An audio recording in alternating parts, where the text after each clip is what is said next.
नमस्कार दोस्तों।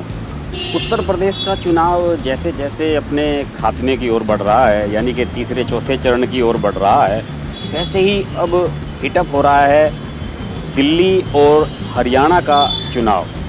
यहाँ पर प्रत्याशियों के डिक्लेरेशन तेज़ी से हो रहे हैं और सबसे ख़ास बात यह है कि जैसा कि कांग्रेस की रेपुटेशन रही है, प्रत्याशी बदलने का सिलसिला भी यहाँ पर चल पड़ा है। अभी जो सबसे नया प्रत्याशी यहाँ पर बदला गया है वो हैं फरीदाबाद के प्रत्याशी। कांग्रेस ने पहले फरीदाबाद से ललित नागर का टिकट डिक्लेयर किया था और बिल्कुल जब नामांकन का 48 घंटे का समय शेष रह गया केवल अंतिम समय में, तो यहाँ से टिकट दे दिया गया अवतार सिंह भड़ाना को। अवतार सिंह भड़ाना यहाँ पर पहले भी सांसद रहे हैं, 2 बार लगातार सांसद रहे हैं, 3 बार टोटल सांसद रह चुके हैं।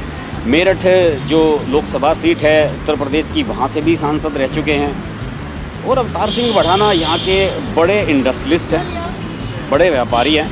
खनन का व्यापार चलता है उनका, ट्रक चलते हैं, ट्रांसपोर्ट का बड़ा काम है, पेट्रोल पंप हैं, बड़े कारोबारी हैं। उनका टिकट जब यहाँ से नहीं हुआ था तो सबको आश्चर्य हुआ था, मुझे भी आश्चर्य हुआ था। मुझे आश्चर्य इसलिए हुआ था कि अवतार सिंह भड़ाना वर्तमान में विधायक थे उत्तर प्रदेश के मुजफ्फरनगर ज़िले की मीरापुर विधानसभा सीट से, भाजपा के विधायक थे। यानी कि जब योगी की गवर्नमेंट बनी थी 2017 में, तब उस समय भड़ाना वहाँ से चुनाव जीते थे और विधायक बन गए थे। उससे कुछ महीने पहले ही वे भाजपा में शामिल हुए थे और अभी 2-3 महीने पहले ही उन्होंने भाजपा छोड़ी थी। और सबका मानना था कि अवतार सिंह भड़ाना ने भाजपा इसलिए छोड़ी है कि जिससे कि उन्हें फरीदाबाद से कांग्रेस का टिकट फिर से मिल जाए। फरीदाबाद से वो 2014 में भी लड़े थे, लेकिन यहाँ से कृष्णपाल सिंह गुर्जर जो भाजपा के थे उनसे हार गए थे। केपी सिंह गुर्जर बाद में केंद्र में मंत्री बने और इस बार भी भड़ाना का उन्हीं से मुकाबला होने की उम्मीद थी, लेकिन उनका टिकट नहीं हुआ। कांग्रेस ने भी कुछ दिन पहले जब अपनी लिस्ट जारी की हरियाणा की, तो उन 6 नामों में भड़ाना का नाम नहीं था, ललित नागर का नाम था। ललित नागर कौन है? ललित नागर विधायक हैं कांग्रेस के तिगांव सीट से, यहीं की हरियाणा की। और सबसे खास बात यह है कि ये रॉबर्ट वाड्रा के बहुत ही नज़दीकी हैं। राहुल गांधी के जो बहनोई हैं रॉबर्ट वाड्रा, सब जानते हैं कि उनका गुड़गांव, फरीदाबाद इस इलाके में उनका कारोबार है, ज़मीनें हैं, यहाँ पर उनके दुकानें हैं, शॉप्स हैं, शॉपिंग मॉल हैं।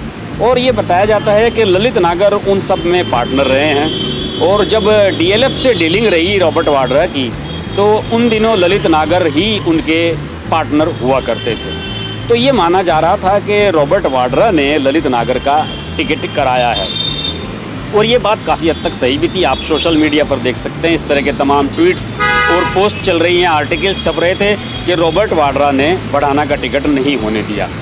लेकिन इसका विरोध शुरू हो गया था पार्टी के भीतर।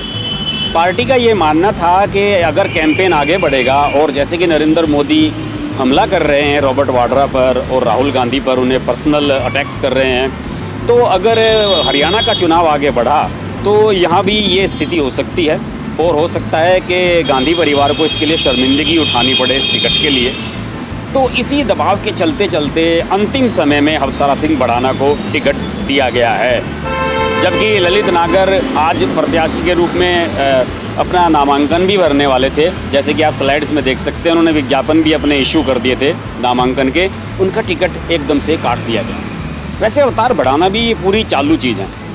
अवतार सिंह भड़ाना के बारे में बताऊं, मनी गेम है, बाहुबली टाइप के हैं।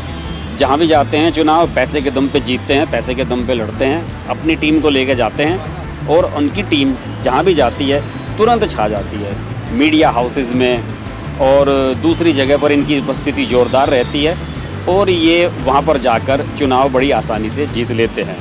मेरे याद है जब मेरठ में इन्होंने पहला चुनाव लड़ा था, 15 दिन पहले इनका टिकट हुआ था कांग्रेस से और उस समय कोई कांग्रेस की लहर भी नहीं थी और ये पहुँचे थे, ये मेरे ख्याल में 1999 की बात है, और ये चुनाव लड़ने के लिए वहाँ पहुँचे और इन्होंने जो मनी गेम अपना दिखाया, गरीब क्षेत्रों में खूब पैसा खर्च किया, अखबारों में विज्ञापन दिए, पेड न्यूज़ खूब छपी थी उस समय पेड न्यूज़ को लोग लेकर इतना बवाल नहीं होता था।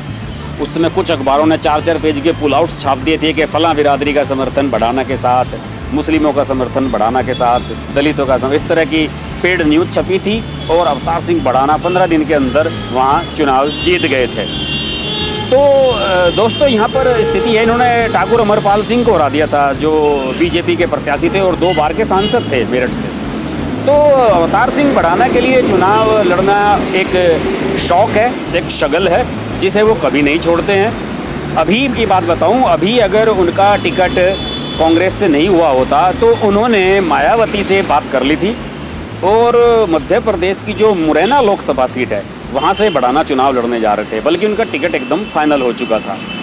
तो दोस्तों ये इस तरह के प्रत्याशी हैं और बढ़ाना ने ये भी दिखा दिया कि ये वाड्रा हों चाहे राहुल गांधी हों, उनका जो गेम है वो सबसे अलग है और उन्हें उनके गेम का मास्टर कहा जाता है और ऐसे ही नहीं कहा जाता। उन्होंने देख लिए अपना टिकट फिर करा लिया है और अब वो नामांकन करेंगे और देखिए चुनाव कितना ज़ोरदार लड़ेंगे। बहरहाल उनके सामने कृष्णपाल गुर्जर हैं, दूसरे गुर्जर प्रत्याशी हैं, तो गुर्जर प्रत्याशी के सामने गुर्जर प्रत्याशी होगा और फरीदाबाद की सीट पर इस बार दिलचस्प कॉन्टेस्ट होगा। पिछली बार तो मोदी लहर में कृष्णपाल गुर्जर आसानी से जीत गए थे, इस बार चुनाव मुझे लगता है कि उनका टफ होगा।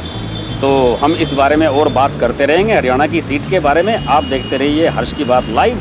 नमस्कार। अंकल, अगर आपको हमारी वीडियो पसंद आई तो हमारा चैनल हर्ष की बात लाइव जरूर सब्सक्राइब करें और नोटिफिकेशंस के लिए बेल आइकन प्रेस करें।